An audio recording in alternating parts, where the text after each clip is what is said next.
রন্ধে শিশুদের থেকে বৃদ্ধ পর্যন্ত যার ভয়ঙ্কর আঘাত চলছে।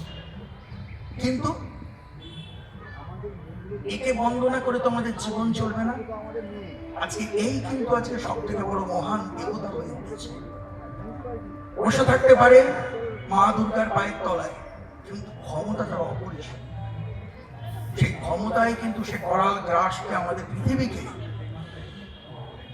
হাতের মুঠোর মধ্যে নিয়ে নিচ্ছে। এই সেই দানব। কিন্তু আমরা তো চাই না। আমরা যারা শিল্পী, যারা সুস্থ মানুষ, যারা পৃথিবীতে জন্মেছি এই অপূর্ব সৌন্দর্য অনুভব করার জন্য, সেই সুন্দর পৃথিবীতে আমরা কলুষিত করতে চাই না।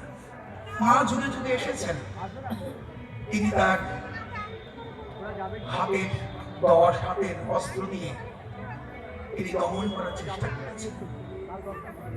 তিনি তো নারী শক্তি পৃথিবীর সব থেকে বড় শক্তি। তিনি চেয়েছেন এই অসুরকে দমন করতে। তার অস্ত্র ছিল কি? দেখেন,